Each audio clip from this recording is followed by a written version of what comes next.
Web series घूसखोर पंडित को लेकर देश भर में हंगामा मचा हुआ है। फिल्म अपने टाइटल की वजह से विवादों में फंस गई है और इसी क्रम में इस फिल्म के टीम के खिलाफ लखनऊ में एफआईआर भी दर्ज की गई है। ब्राह्मण संगठनों से लेकर कई राजनीतिक दलों ने इस फिल्म के शीर्षक को ब्राह्मण समाज का अपमान बताया। घूसखोर पंडित मूवी को लेकर अखिल भारतीय ब्राह्मण महासभा रा के राष्ट्रीय अध्यक्ष पंडित राजेंद्र नाथ त्रिपाठी से हमारे संवाददाता पंकज ने बातचीत की है, जरा आप सुनिए। ओटीटी प्लेटफॉर्म पे मूवी की एक सीरीज है घूसखोर पंडित, इसको लेकर इन दिनों काफी गर्मा गर्मी चल रही है। ब्राह्मण समुदाय के ऊपर एक तरह से ये अभद्र टिप्पणी के रूप में देखी जा रही है। बात की जाए उत्तर प्रदेश की, बात की जाए मध्य प्रदेश की, तो माहौल गर्म है। ब्राह्मण बिरादरी इसको लेकर के नाराजगी जता रही है। राजधानी लखनऊ की अगर बात की जाए तो हजरतगंज कोतवाली में इसको लेकर के एफआईआर भी दर्ज की गई है। हमारे साथ बातचीत करने के लिए अखिल भारतीय ब्राह्मण महासभा रा के राष्ट्रीय अध्यक्ष पंडित राजेंद्र नाथ त्रिपाठी जी मौजूद हैं, इनसे बात करेंगे। त्रिपाठी जी, ब्राह्मण आज बेचारा होता जा रहा है। समाज की तमाम तरह से उंगली जब उठाई जा रही है तो केवल ब्राह्मण के ऊपर उठाई जा रही है। अब जो ओटीटी प्लेटफॉर्म पे जो मूवी आई है घूसखोर पंडित, एक बार फिर इसमें पंडित शब्द यानी ब्राह्मण का अपमान माना जा रहा है।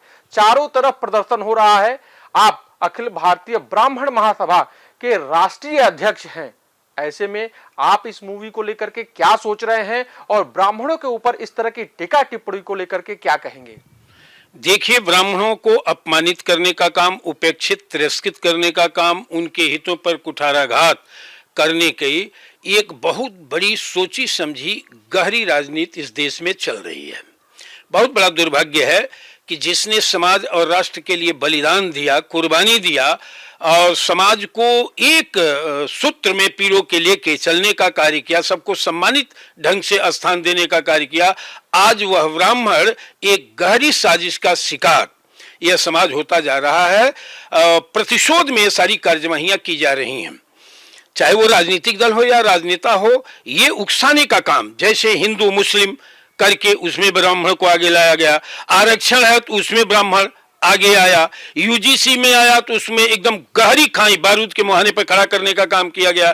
अब ये पिक्चर बन रही है, ये टीआरपी बढ़ा, इस तरह की सारी टीआरपी बढ़ाने के चक्कर में, रातों रात नेता बनने के चक्कर में, अगर इस धरती पर कोई एक वर्ग है तो ब्राह्मण है, उसको टारगेट करो, नेता बन जाओगे। तो मेरा ये कहना है कि सरकार समदर्शी अगर है तो उसे उचित कदम त्वरित कार्यवाही को लेकर के की जानी चाहिए, उठाना चाहिए।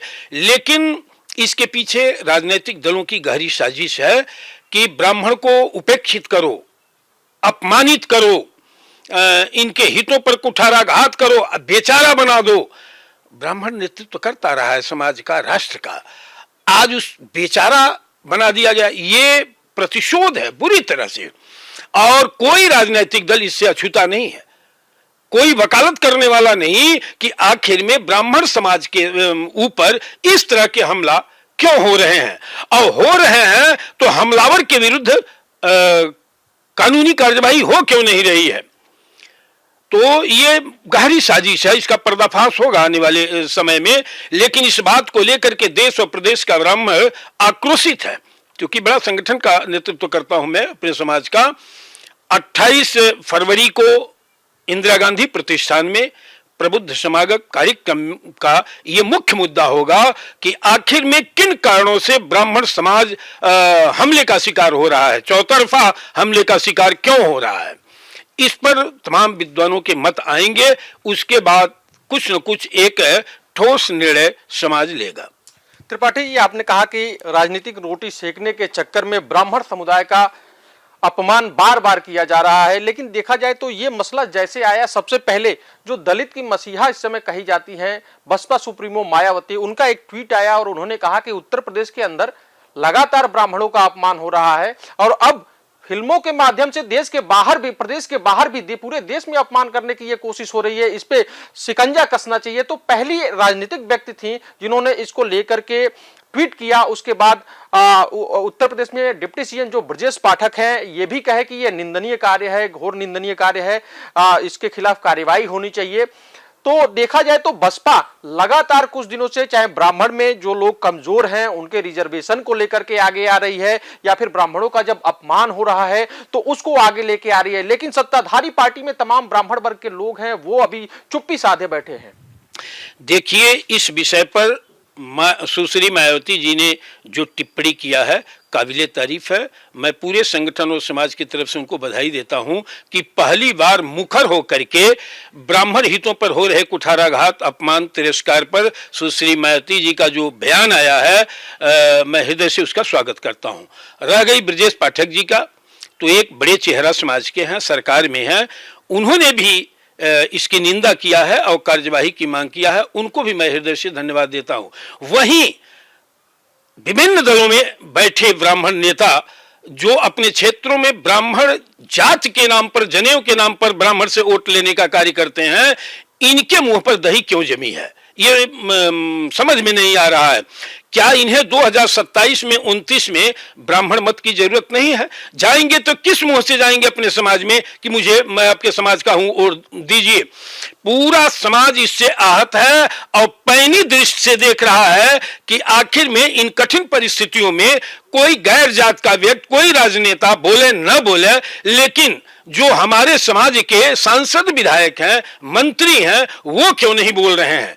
और नहीं बोल रहे हैं तो इसका खामियाजा उनको भुगतना पड़ेगा। आप ब्राह्मण महासभा के राष्ट्रीय अध्यक्ष हैं, ब्राह्मण हित के साथ साथ सभी वर्गों के हित की बात करते हैं। ब्राह्मणों के लिए ना कोई आयोग बना, ना कोई संगठन मजबूती से सरकार के पास अपनी बात को रख पा रहा है। ब्राह्मणों की जो दशा है, जो दिशा है, ये काफी चिंतनीय समाज में बनी हुई है। लोग कहते हैं कि जो SC ST थे वो अपनी लड़ाई लड़के अपने बच्चों का भविष्य कानूनन संवैधानिक रूप से रिजर्वेशन लेकर के और सुदृढ़ कर दिए, सफल कर दीजिए, उनका भविष्य बेहतर बनाने के लिए रिजर्वेशन ले लिए। लेकिन ब्राह्मण एक वैसा वर्ग रहा है जो समाज कल्याण के लिए अपना सब कुछ न्योछावर किया, लेकिन ब्राह्मणों के बच्चों के भविष्य को निर्धारित करने के लिए संविधान में किसी तरह का कुछ अभी बेहतर विकल्प नहीं नजर आ रहा है।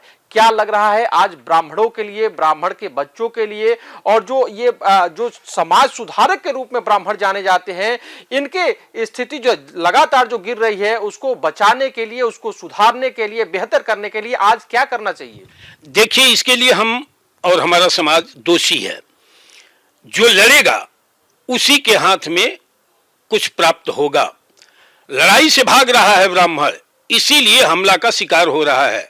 सारी जातियां अपने अधिकार, सम्मान को लेकर के, बच्चों के भविष्य को लेकर के आक्रामक हैं, सड़क पर उतर करके आंदोलन कर रहे हैं, अपनी मांग कर रहे हैं, पार्टियां उसको नोटिस में ले रही हैं। हम ऐसी लड़ाई नहीं लड़ रहे हैं। हम जुर्मी गार्जियन, अत्याचारी गार्जियन कहे जाएंगे। आने वाले दिनों में हमारे बच्चे कहेंगे कि हमारे अभिभावक हमारे जिंदगी के साथ खिलवाड़ करने का कार्य किया, हमारी लड़ाई नहीं लड़ा, तो हम अभिभावक कहलाने के हकदार नहीं होंगे। आज हालात यह है कि चौतरफा हम शिकार हो रहे हैं। किसी भी राजनीतिक दल के एजेंडे में ब्राह्मण हित है ही नहीं। दूर दूर तक 17-18% उत्तर प्रदेश का ब्राह्मण है, निर्णय की स्थिति में है, और एक ब्राह्मण 10 पर भारी रहने की क्षमता रखता है। उसके बावजूद भी अगर कोई राजनीतिक दल या नेता उसे नोटिस में नहीं रख रहा है, इसका मतलब कि आपकी कोई कीमत नहीं है। और कीमत तभी बनेगी, बच्चा को दूध तभी पिलाती है माँ जब वो रोता है। नहीं रोएगा तो दिन भर उसे दूध नहीं मिलेगा।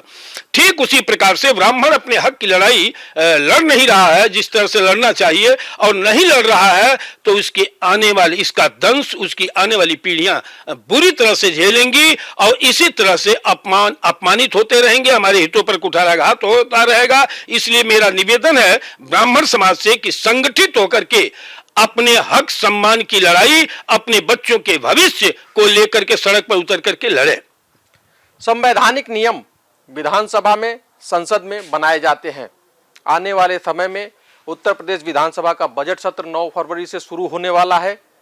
उत्तर प्रदेश विधानसभा और विधान परिषद में जितने भी ब्राह्मण सदस्य हैं, क्या इन सब मांगों को लेकर के उनके लिए कोई मैसेज? निश्चित रूप से मैं आपके सम्मानित चैनल के माध्यम से मांग करता हूं, और अपने समाज के ही नहीं, पूरा सवर्ण समाज के विधायक, मंत्री जो सदन चलने जा रहा है बजट सत्र, इसमें हंगामेदार अपनी आवाज उठाएं और पक्ष रखें, तभी आने वाले दिनों में ये समाज इन्हें स्वीकार करेगा, नहीं तो ठोकर मार करके हटा देगा। बातचीत करने के लिए धन्यवाद। बहुत बहुत धन्यवाद। तो आपने सुना, ये थे पंडित राजेंद्र नाथ त्रिपाठी। सीधे तौर पे इनका कहना था कि आज ब्राह्मण समाज अपने बच्चों का गुनहगार बनने जा रहा है, क्योंकि अपने बच्चों के भविष्य को सुरक्षित करने के लिए वो लड़ाई नहीं लड़ रहा है। साथ ही साथ आने वाले विधानसभा सत्र के दौरान इन्होंने सभी सदस्यों से भी अपील की है कि ब्राह्मण समाज के लिए त्वरित एक्शन लेने के लिए तमाम तरह के जो कानून है, जो विधिसम्मत कानून है, वो बनाने के लिए मांग रखी जाए, मांग उठाई जाए, नहीं तो आने वाला दिन कभी इनको माफ नहीं कर पाएगा। वीडियो जर्नलिस्ट राजा के साथ पंकज तिवारी, टीवी 27 न्यूज, लखनऊ।